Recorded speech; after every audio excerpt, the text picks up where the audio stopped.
नमस्कार दोस्तों क्या प्रधानमंत्री नरेंद्र मोदी पूर्व प्रधानमंत्री इंदिरा गांधी की राह पर चल पड़े हैं? क्या प्रधानमंत्री मोदी भी अब इंदिरा गांधी की तरह फैसले लेने लगे हैं और क्या उन्हीं की तरह उनके फैसलों का असर उनकी पार्टी पर भी दिखना शुरू हो गया है?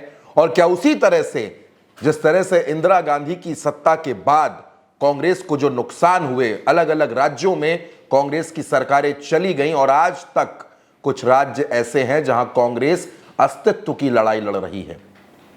ताजा मामला अगर आप दिल्ली का देखें तो दिल्ली में लगातार कांग्रेस तीसरी बार जीरो पर रह गई है।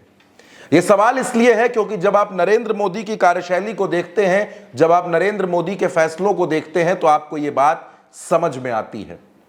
2014 से लेकर अब तक जितने चुनाव हुए दोस्तों, उनमें से कुछ राज्यों को अगर आप छोड़ दीजिए तो बाकी तमाम राज्यों में नरेंद्र मोदी ने चौंकाने वाले फैसले लिए हैं।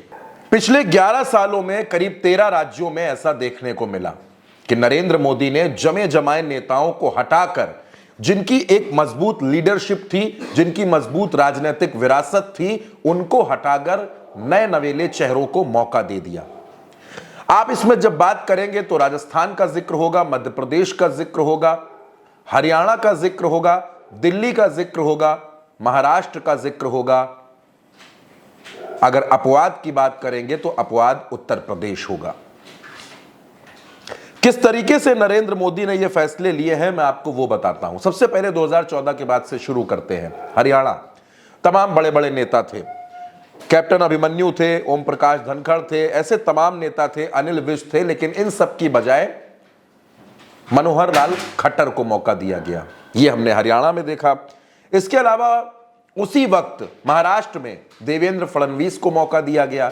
यानी नरेंद्र मोदी नई नई लीडरशिप को आगे कर रहे हैं, नए चेहरों को मौका दे रहे हैं। अब आप यह जानना चाहेंगे कि आखिर नरेंद्र मोदी ने, पहले तो यह जान लीजिए कि यह नरेंद्र मोदी और अमित शाह के दौर की बीजेपी है।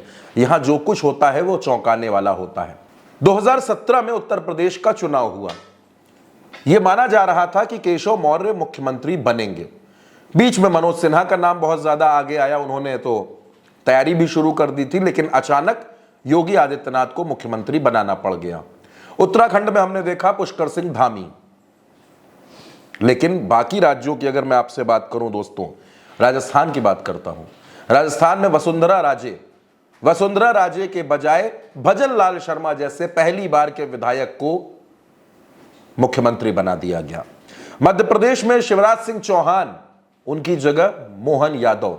छत्तीसगढ़ में रमन सिंह की जगह विष्णुदेव साय। ऐसा एक दो राज्यों में नहीं हुआ है, कई राज्यों में हुआ है, जैसे मनोहर लाल खट्टर, देवेंद्र फडणवीस। झारखंड में आपको याद होगा रघुवर दास थे, मणिपुर में एन बीरेन सिंह, गोवा में प्रमोद सावंत, असम में हिमंता बिस्वा शर्मा, छत्तीसगढ़ में मैंने बताया आपको विष्णुदेव साय, हरियाणा में नायब सिंह सैनी और अब दिल्ली में रेखा गुप्ता। आखिर इसके पीछे की वजह क्या है दोस्तों? तो वो वजह पर बात करते हैं। दरअसल प्रधानमंत्री नरेंद्र मोदी खुद के लिए खतरा नहीं खड़े होने देना चाहते। यानी कोई ऐसा नेता जो 2 बार 3 बार मुख्यमंत्री बन जाएगा, जाहिर सी बात है कि वो नरेंद्र मोदी को चैलेंज जरूर करेगा। एक वक्त पर ऐसी चर्चाएं रमन सिंह, वसुंधरा राजे और शिवराज सिंह चौहान को लेकर होने लगी थी, लेकिन नरेंद्र मोदी ने एक तरीके से उन तीनों की राजनीति पर विराम सा लगा दिया। आज की तारीख में शिवराज सिंह चौहान नरेंद्र मोदी की कैबिनेट में मंत्री हैं, रमन सिंह विधानसभा के स्पीकर बन गए हैं और वसुंधरा राजे आज की तारीख में महज एक विधायक हैं। यह हुआ है भारतीय जनता पार्टी में। दूसरा, जब इस खबर को लेकर हमने कुछ राजनीतिक विश्लेषकों से, पत्रकारों से इसको समझने की कोशिश की तो उन्होंने कहा कि नरेंद्र मोदी और अमित शाह को दरअसल ऐसे नेता कतई नहीं पसंद आते जिनका अपना जनाधार होता है। यानी मजबूत जनाधार वाले नेताओं को नरेंद्र मोदी कतई पसंद नहीं करते। उनको नई नई लीडरशिप चाहिए ताकि वो लीडरशिप नरेंद्र मोदी के कंट्रोल में रहे और नरेंद्र मोदी को चैलेंज ना कर पाए।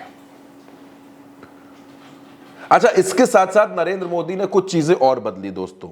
उन्होंने क्या किया दोस्तों? उन्होंने बहुत हद तक उन युवाओं को आगे किया जो अगले 10-12 सालों तक नरेंद्र मोदी को या अमित शाह को चैलेंज नहीं कर सकते। योगी आदित्यनाथ इसमें अपवाद है, मैं उनकी बात नहीं कर रहा।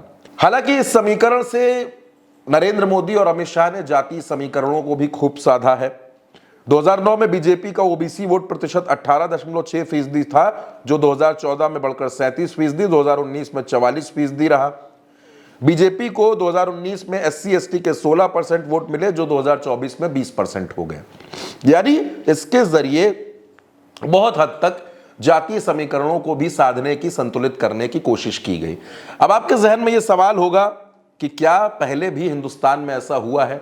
तो दोस्तों 1970 और 1980 के दशक में इंदिरा गांधी के हाथों में जब कांग्रेस की और देश की पूरी तरीके से बागडोर हुआ करती थी, तो इंदिरा गांधी भी इसी तरीके से मुख्यमंत्री बदल देती थी। जमे जमाए नेताओं को हटाकर संजय गांधी की सलाह पर नए नए नेताओं को आगे किया जाता था। और उसका नुकसान क्या हुआ? उसका नुकसान आज तक कांग्रेस उठा रही है। नए नेताओं को आगे करना कहीं से भी गलत नहीं, बिल्कुल आगे किया जाना चाहिए, लेकिन जिस तरीके से इंदिरा गांधी ने किया या प्रधानमंत्री नरेंद्र मोदी आजकल उन्हीं की राह पर चलकर कर रहे हैं, तो ये आने वाले समय में भारतीय जनता पार्टी के लिए एक बहुत बड़ी चुनौती भी बन सकती है। दोस्तों इस खबर में मेरे साथ इतना ही। आप अपनी राय कमेंट बॉक्स में हमें जरूर बताइएगा और उल्टा चश्मा यूसी को सब्सक्राइब करना बिल्कुल मत भूलिएगा।